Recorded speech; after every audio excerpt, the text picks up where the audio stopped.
Good afternoon, everyone. It's nice to be here. I know it's been a long day. There's been a lot of good information, a lot of talking, a lot of testing, a lot of things. Why I'm here is a good question that you haven't asked yet, but I'm going to answer because it's why this talk is here. So I've been working with AWS technology for about 12 years. I joined AWS 4 years ago, and I work a lot with, as a solutions architect, actually the first year with some of the biggest gaming companies in the Nordics. And we were working a lot on scalability and some of their resiliency issues and trying to find solutions, and also to work trying to get some of those chaos engineering teams actually get started. And I realized because there are patterns that you can see in what's blocking people from actually adopting some of those cool practices, and one of them is chaos engineering. So this talk is really a collection of kind of tips and tricks to help you get started in your journey. If you're already started, it doesn't mean this talk is going to be totally useful, hopefully. Actually, it might enable you even further so you can accelerate the adoption of your journey. So how many of you have active chaos engineering practices currently? Right? And we're talking chaos engineering, right? Not just chaos practices, because that's pretty much good. And how many of you have a hard time to actually accelerate the adoption within the company? All right, good. So there's 3 people here. This talk is for you. All right, so in November, actually, before reInvent, I did ask a question on Twitter because I was having a lot of conversation around chaos engineering, and I was really trying to confirm some of those private conversations I was having with the rest of the world, and trying to see what's happening. And the question is, what's preventing you from, having chaos engineering basically widely adopted in your organization?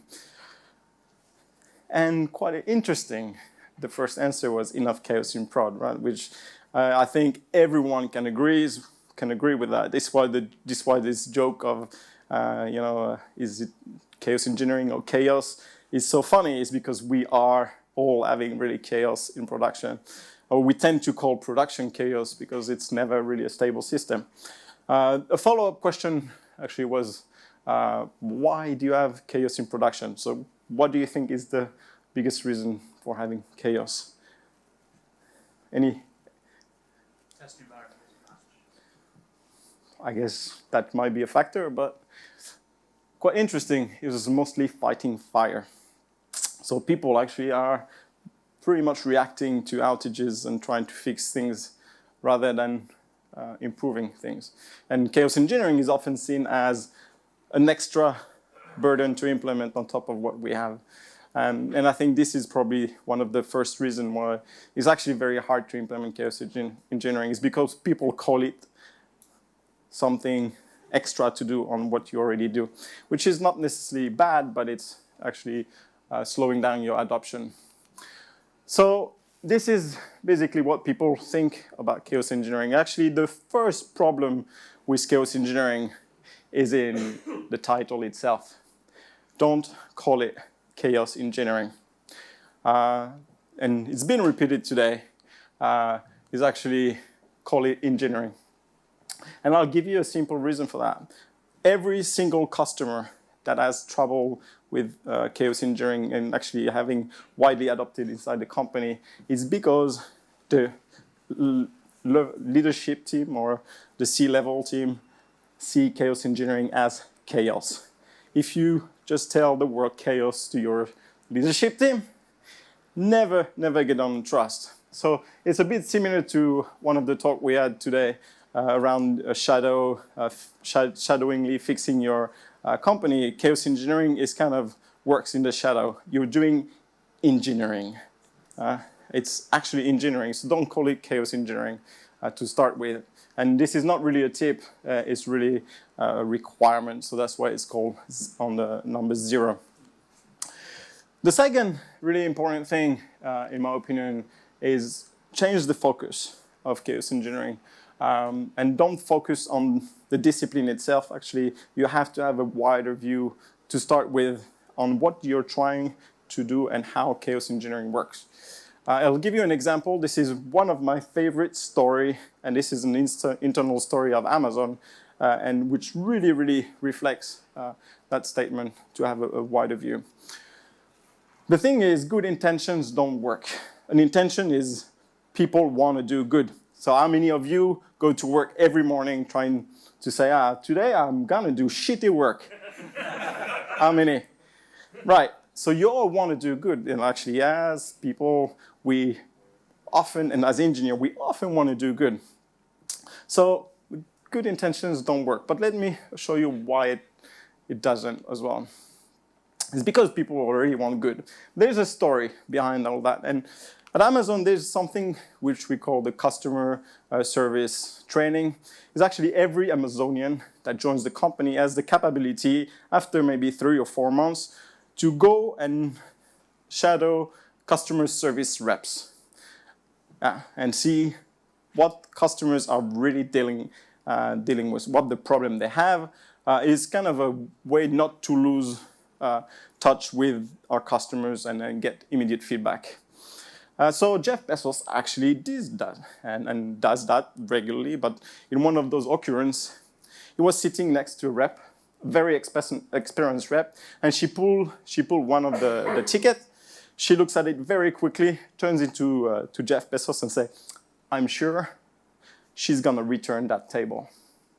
Jeff was like, "What, you're like a magician and stuff?" "I just know." Okay. So they go through the call, the order, and kid you not, actually the person wanted to return the table. It actually happened that the table had scratches, and she wanted to return it. And so it goes. Jeff Bezos then, Jeff Bezos asked the rep after the call, is like, "How did you know that she wanted to return the table?" And she said, "Well, we just had thousands of those in the last 2 weeks." And he looks at her like, "What? How come we can have thousands of similar cases and not act on it?" Right? It doesn't make sense. So he did what every manager does. You go to the team, to the leadership, you say, "Come on, guys, we need to do better. We need to care more about our customers. We need to try harder." Well, guess what happened? Well, nothing happened, actually. It just didn't work. Because good intentions don't work. Because she was, and every other reps was already trying to do their best. Because they go to work trying to do their best. So if good intentions don't work, what does? Before answering the question, I want to tell you about a little story. And that's the story of Toyota. Do you know what an underling cord is? Right. An underling cord was invented by Toyota in the early 1902. Those are silk weaver loom. So basically, Toyota, before making cars, was making clothes for geishas. And geishas have high quality standards. And if there's any defect in the production line on silk, it has to be stopped immediately so that geishas get the top quality clothing. So what they did is they invented a little button on the side. You see the little cord on the left that anybody in the production could pull if they could see a problem on the silk, and everyone could pull that. And they took this practice actually a little further on manufacturing lines. And this is actually a manufacturing line for Toyota. And you see those cords up? These are cords that you see all along the manufacturing line.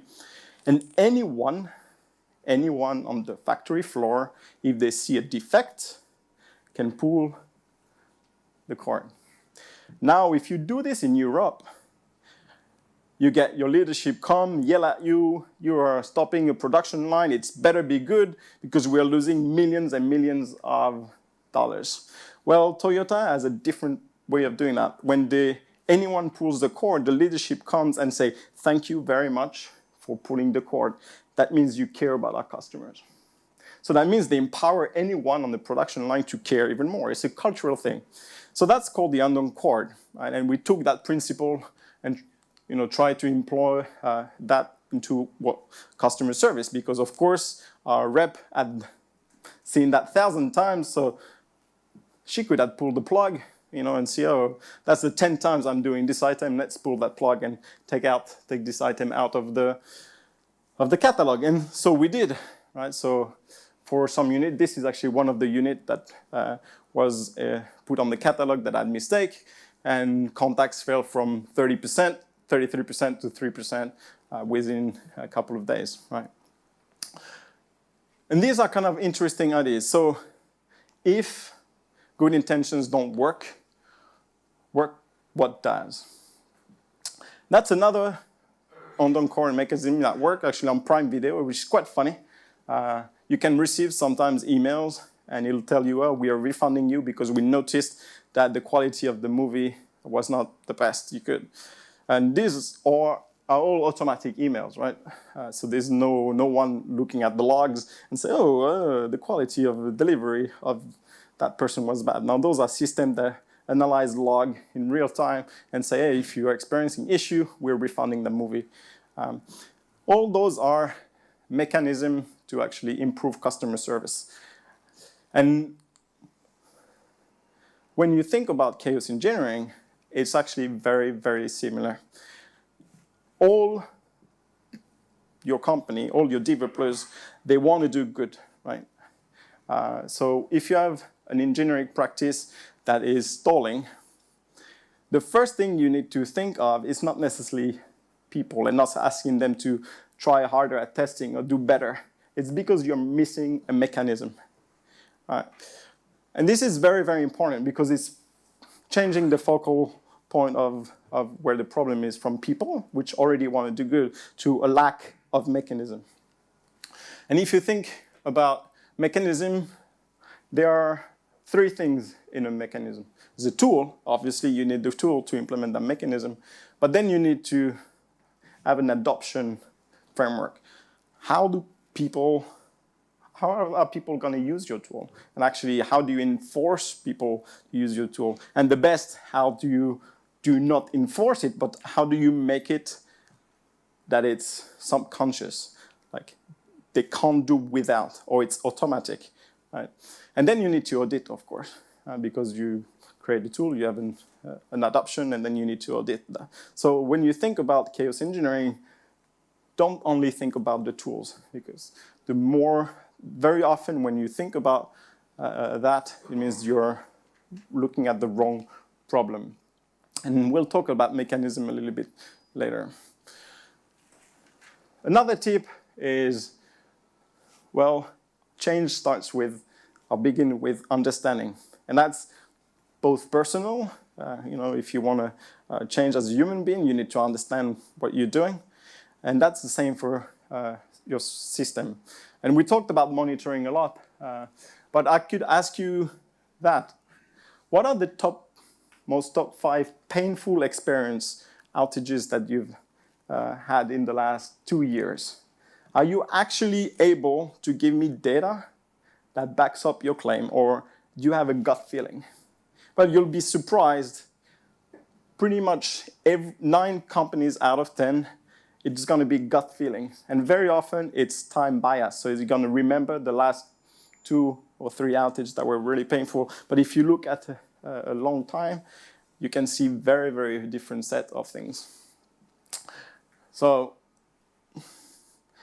very often, people will tell you what they think it is, but it's not really what it is, right? So have a way to really measure and to look at the past outage, a tool that analyzes your COEs, for example, or we call it COE or postmortems.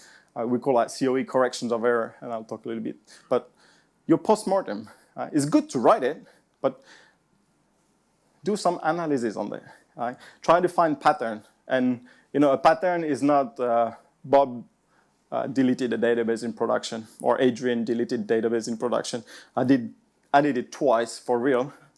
Never got fired. You know why I never got fired? Because I was not blamed. It's because I was set free to be able to do it, which there was no rail guards. It's like I could run any command without having confirming, a command line that would confirm that you really want a database to delete the database in production. Yes, it was not like this. And my terminal was exactly the same for tests, production environment. There was no different colors. There was no such a thing. So it's not my fault, actually. Because even though I deleted the database, I was being pulled every 3 seconds to answer a question. I was not let alone to concentrate. There was fires everywhere. So yeah, the consequences is my stress level, my attention made me delete the database. But I should not have been able to do that. So some of those painful things. How many of you have had an outage of SSL certificates? Right, I love that one. This has nothing to do with coding skills, right? It's about process. It's a mechanism, actually, to enforce that your SSL certificate are either rotated or the alarms on it, right? So it's, again, a lack of process. It's always DNS. Well, definitely is. Configuration drift, right? We all have infrastructure as code, right? Right. But how many of you are allowed to log into a machine on SSH and do configuration changes? Why do you use infrastructure as code? Why?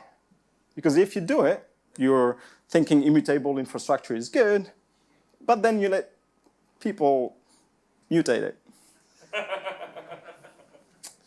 Right. So all this is all about good intentions, and you see where I'm going here, right? It's actually, a lot of it has nothing to do with human. It's about processes, detecting things, and the same third-party providers. Very often you have a dependency that's going to fail. Well, again, it's about having a process that monitors that. Maybe it's a circuit breaker, maybe it's a higher level process, whatever it is. Or it's having, multiple providers. Don't rely on one. Imagine if Tesco was relying only on one provider of Twix bars or Snickers, and that provider gets bought by its competitors. Well, does it mean that for the next 6 months they can't provide that particular food? No, of course they have a diversity of providers. So this is the same for you. You have to have a mechanism to identify those problems. Every time we have an outage at Amazon or AWS or the business, we go through what is called the postmortem. We call this internally corrections of errors. It's basically, and I know I'm going to piss people off, it's 5 whys, but not 5 whys, because within our culture, we don't stop at 5 whys. It's just the name we gave to the process because initially it was called 5 whys. But basically, it's an analysis of what happened. What was the impact on the customer? How many of your customers have been impacted? Basically, it's the blast radius. Really understanding the blast radius of what were the contributing factors. And this is very, very important. And this is one of the problems of the 5 whys and why we have to stop calling it 5 whys. And I'll explain this at the end. Technology is a lot more complicated than just tools, right? It's actually culture, processes, and tools. Right? When you do an analysis of root cause analysis, very often people stop at the tools or the processes. But actually, you have to look at the entire set of pictures. So you have to ask a lot of whys in many different directions, in many different kind of universe, the cultural universe, the tool universe, the process universe, right? This is, if you find one contributing factor, it's not enough, right? You have to dig out. You have to ask more questions, more complicated questions. Also, we had the discussion, blameless, right?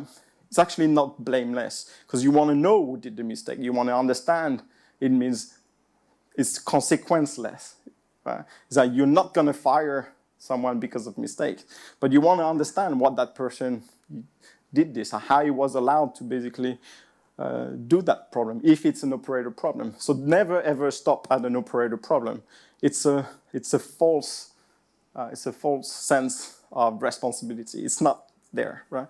The responsibility is often on the mechanism, on the culture, or the wrong set of tools. Never really the people. Then you have to have data to support that stuff, right? If you don't have data, you're navigating basically in the assume world. Assuming is death. What were the lessons learned? And usually there are a lot of them. Again, it's the realm of having culture, tools, and processes. Always think about that, because this is where technology lives. And what are the corrective actions? The corrective actions for us, we always assign a date. By default, it's 2 weeks, but you can have way faster dates or a bit longer depending on the task at hand. And this is very important because it defines the auditing. Right?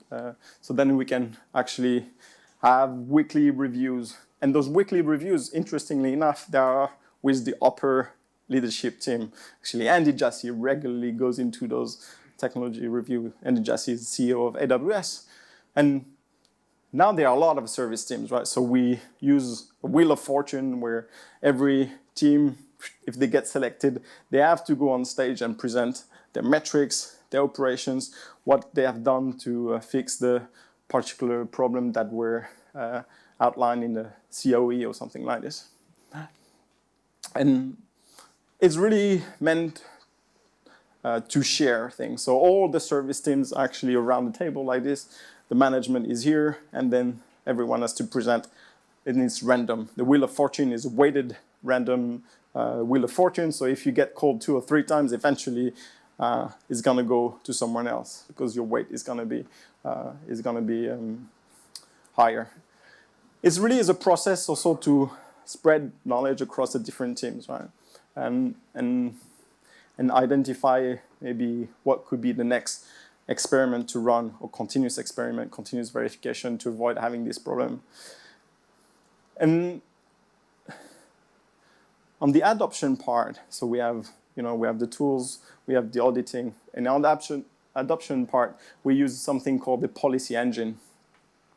And basically, the policy engine is a tool to amplify social pressure. It's quite an interesting tool. It collects all the data of an environment from the best practices that were understood. We codify those best practices into scripts that scrap environments within AWS in every team, and then return a score for a particular service team or architecture or software practices. And then if it doesn't implement those best practices, which are continuously monitored, then its scores go down. And then those dashboards appear on the leadership team weekly meeting, right? So then you have to justify how come you are not following your best practices. And this is not because people don't want to do it, but it's because we tend as people to push things forward. And if we have pressure from our peers, we always want to get out as a good kid, right? Whereas if you actually don't have those reviews and if you don't have social pressure, we tend to take a shortcut and just say, maybe later, maybe later.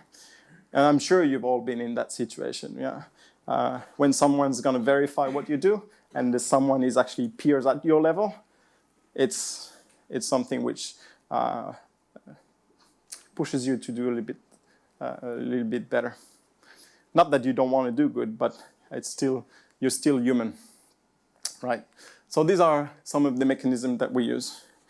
Another tip that is super important, when you adopt chaos engineering practices, you're never ever gonna go from 0 to 100 in your company. Actually, you have to find the right Trojan horse, and that Trojan horse is gonna be your team, which is gonna be spreading the good virus inside the company.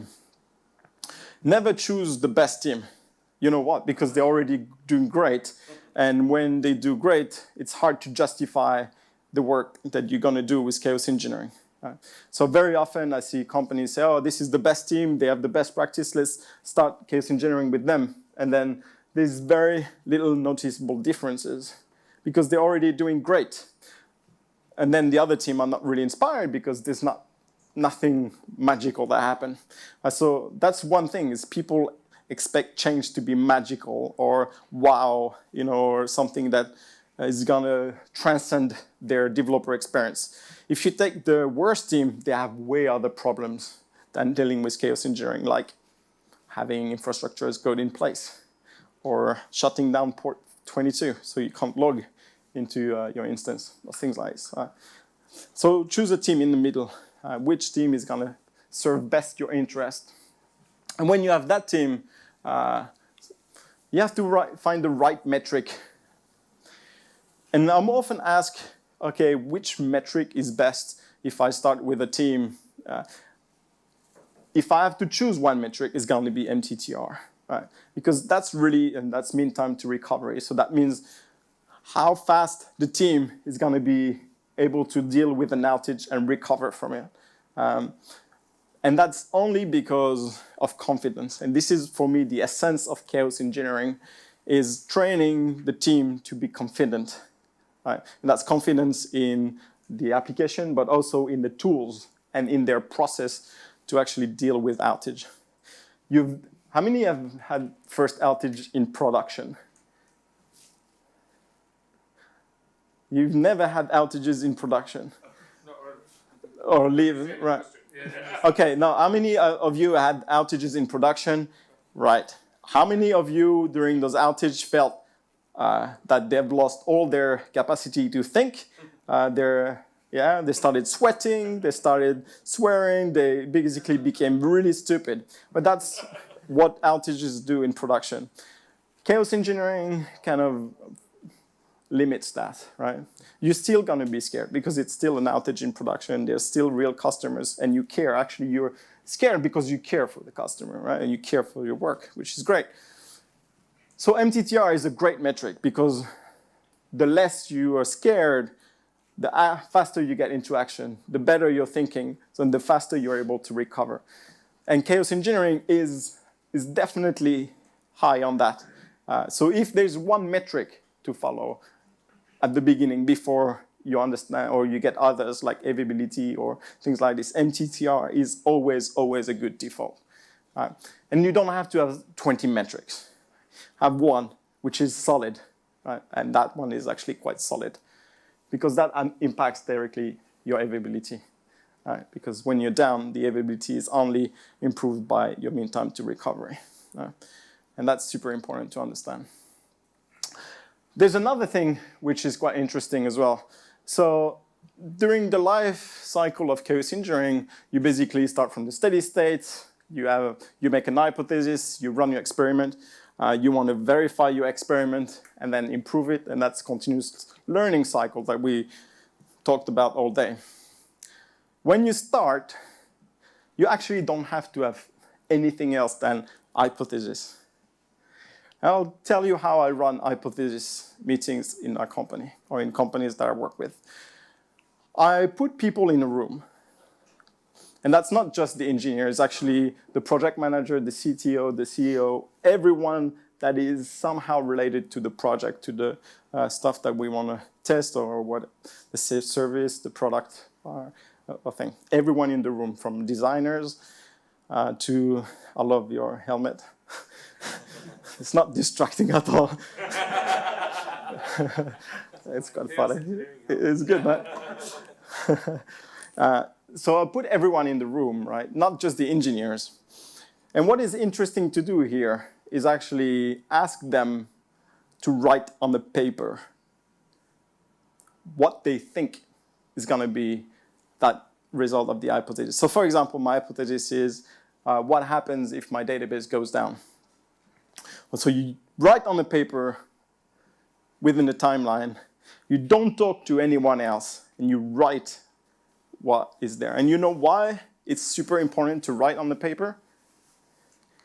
Because when people talk to each other, there's something called convergence of ideas. That's related to diversity and to diversity of people, right? There's strong mindset people that will push their ideas, and introvert people will naturally, like me, you'll be surprised, I'm really introvert. I need to step back and think a lot before I can say anything in a meeting. Whereas extrovert, they'll start talking a lot. And if they're really convincing, you have convergence of ideas. And everyone tends to think, oh yeah, that sounds about right. Yeah, that's what's going to happen. This is zero information for you. It's useless. Right? What you want is write it down, because then you have a divergence of ideas. And you realize that everyone has different idea of what happens if something goes down. And that's 100% of the time. I yet to have run a meeting where I've done that everyone knew exactly what was happening. And you can just stop here. This is your beauty of getting started with chaos engineering, because you have to understand how on earth is it possible that everyone thinks differently. So it probably means that specifications were not complete, documentation was not right, or they have changed. Right? And the changes haven't propagated. So if you have product that takes months to do, it might be some developers might have got stuck at the specification from the beginning and haven't necessarily caught up with the new one. Or then you're new here and you have assumptions, right? So overemphasis on the hypothesis.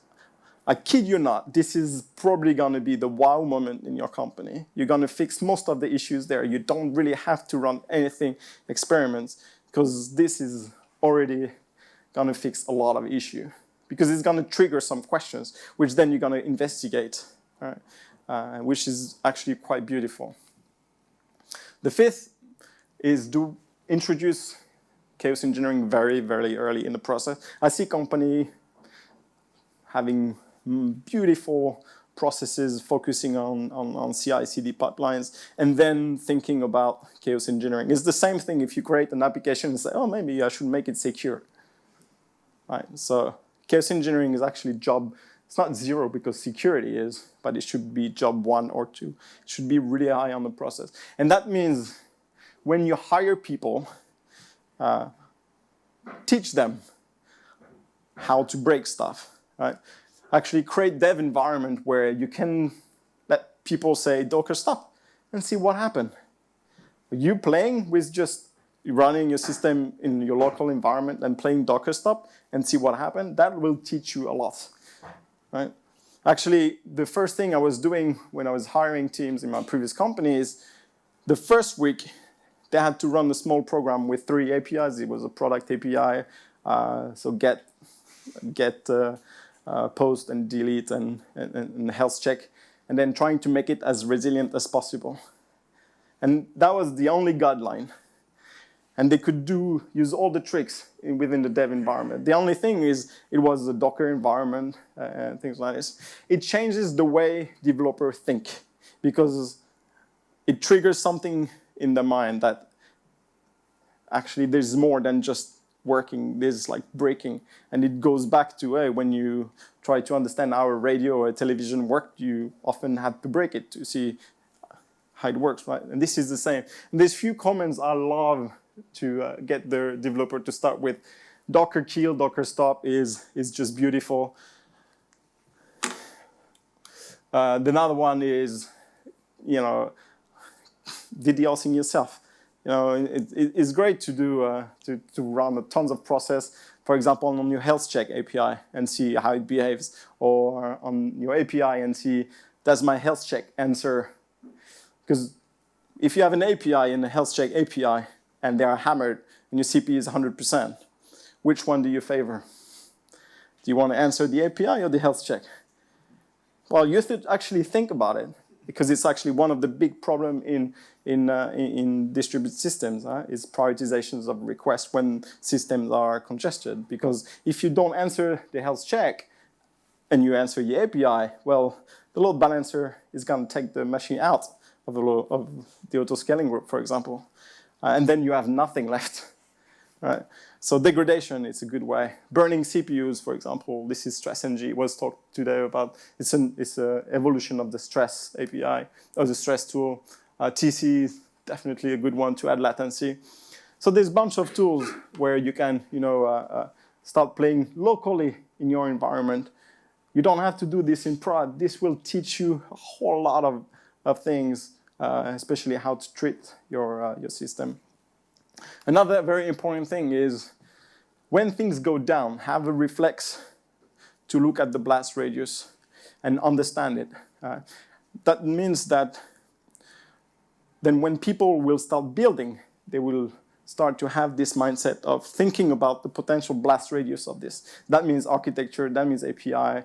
And so it's really trying to create a culture where everything is around blast radius reduction, because if you do things with as minimal blast radius possible, it means less customers are going to be affected. And chaos engineering is exactly the same. When you do your experiment, think, what is the smallest blast radius possible that I can do to actually disprove or prove an experiment? We've seen this today. Never assume, right? And if you assume something, it's probably broken. That's if you haven't verified, assume it's broken. That's basically the language. And there are a few things in the cloud that I see continuously people assume work. And that goes with managed services. Actually, I think that's a problem of managed services. Even though it's super important for you to innovate faster, they give you a sense of belief that everything is going to be okay. So, because the burden on managing that service is on somewhere else. And when it's AWS, yeah, we manage it pretty well most of the time, but failure happen. And they will happen. Right? And S3 did fail a couple of times since 2006. And the effect was dramatic, is because people had never experienced an S3 outage before. So they discovered new failure modes that they were not familiar with. And these are kind of some of those failure modes that I've seen the most, at least on AWS, because this is kind of the audience I talk to. Assuming, for example, multi-AZ, you have a region, you have 3 AZs. How many of you use AWS here, just to get a sense, right? So on AWS, you have a region, you have 3 AZs to have your application to be fault tolerant. And people assume an AZ just never has problem, but it does, even though they're isolated. Sometimes they do. So tests, you're resistant to one AZ failure. We had a discussion today, how do we do this? Well, you can push your subnets to have 0 traffic in the network, for example. You saw people here. I know usually people are like, what the hell are you doing with verifying people? So I'm not breaking necks of people. That's not what I do. I identify top people in the teams. Then I'm take them out of the equation. Because people over-rely on the 10x developer, right? And you'll be surprised, I do this experiment very, very often. The last one was last year, November, October. And I took the guy.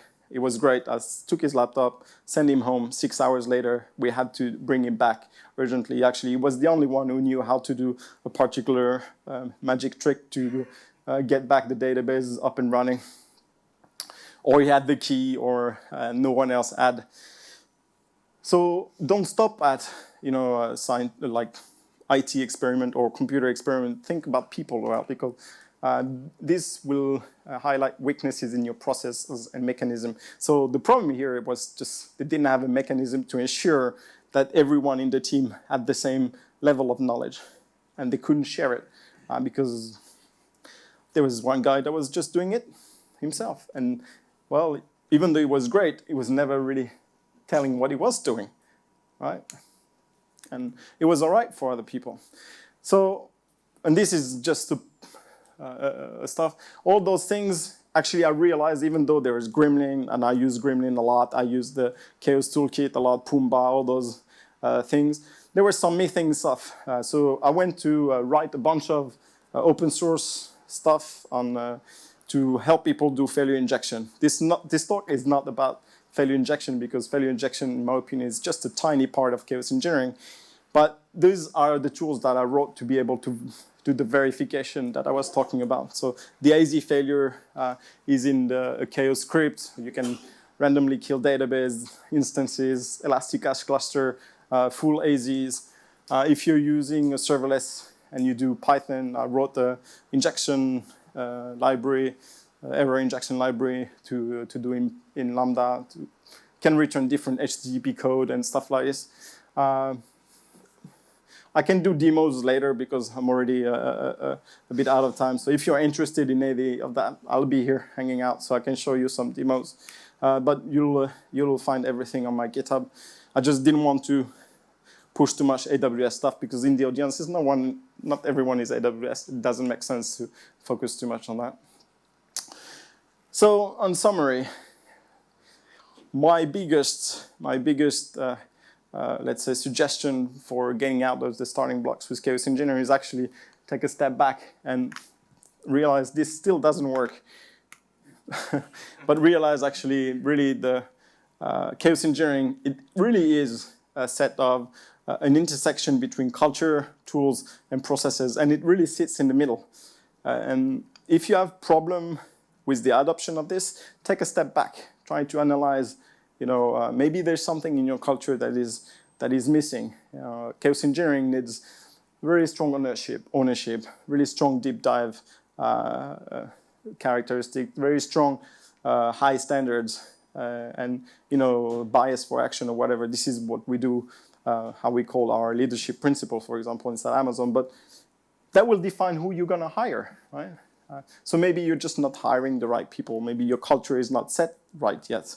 And maybe you can transform it to match a little bit more what chaos engineering in your company is. And I think there's no blueprint. I can't tell you exactly what sort of people you need to hire to run chaos engineering because it's going to depend on your company culture. Then you're going to have to define tools. And there's a plethora of tools. There are new tools coming up every day. So which ones are you using? It's really depending on your environment, where you're doing. But there's never going to be one. It's going to be a set of one. The only thing I can tell is try to make those tools uniform for the entire company. Most of the time that I've seen failures as well is because people use so many different set of tools, and then the adoption of those tools is very hard because there's so many of them. Right? So choose the right one, what works for the particular verification that you want to set, and then start with that. Then at the end, once you're really rocking the chaos engineering practice, then you can have more. But at least to start with, focus on few. And these are the ones that are going to give you most gains. So understand your past outage, figure out the patterns, and then it's not the low-hanging fruit, but it's the one that has tried to fix things that have the biggest blast radius, and then get the tools right for that and the right culture. But don't forget processes, right? Because this is super, super important. And we talked about those mechanisms, right? So it's a complete process. So you have the tools, the adoption, and the auditing part of it. And that's pretty much it. Thank you very much. I write a lot on Medium if you want to follow on Twitter. And I'm going to be here hanging out. Remember, I'm a bit introvert. So even though I speak on stage, I'm actually introvert. But I'm happy to talk with you. Thank you very much.